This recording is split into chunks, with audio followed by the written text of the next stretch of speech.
अस्सलाम वालेकुम and welcome to session 3 of generation Y series.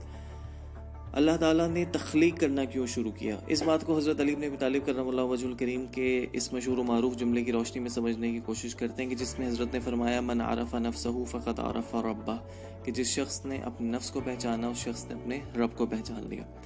फ़र्ज़ कीजिए आपके पास कोई ज़रूरतमंद आया कुछ तलब करने के लिए, कोई सवाल लेकर आपके पास आया। अब आप उसे दें या ना दें, इस बारे में टोटल 4 पॉसिबिलिटीज़ हो सकती हैं, 4 तरह के इम्कान बन सकते हैं। पहला इम्कान ये बनता है कि अगर आपके पास खुद नहीं है कुछ देने के लिए तो ऑब्वियसली आप नहीं दे सकते। दूसरा इम्कान ये बनता है कि आपके पास देने के लिए है लेकिन आपको कोई और खौफ है कि अगर दिया तो कोई और ख़तरा सामने आ सकता है या किसी और ने आपको खर्च करने पर पाबंदी लगा रखी हो।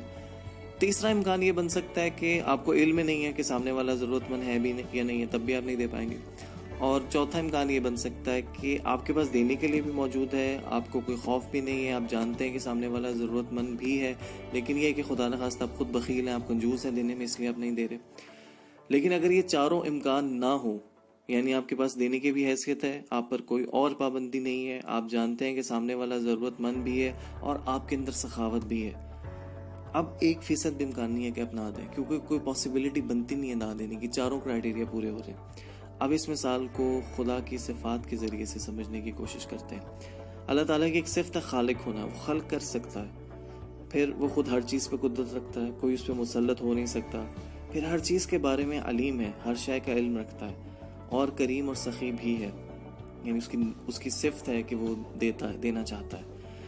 सो इन 4 सिफात का जो अल्टीमेट रिजल्ट है वो ये कि अगर वो खल कर सकता है और हर शय पे कादिर है और हर शय का इल्म रखता है और करीम है, तो अब कायनात में जिस चीज़ की क्रिएशन की पॉसिबिलिटी होगी,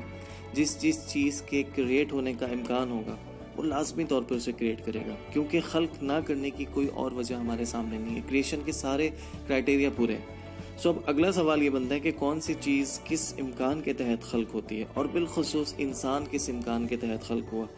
और एक और जो पर्टिकुलर सवाल ये कि वो इंसान आजमाइश में क्यों खल्क हुआ। इन तमाम सवाल के जवाब हम इंशाल्लाह नेक्स्ट सेशन में डिस्कस करेंगे। Thank you so much for watching this video.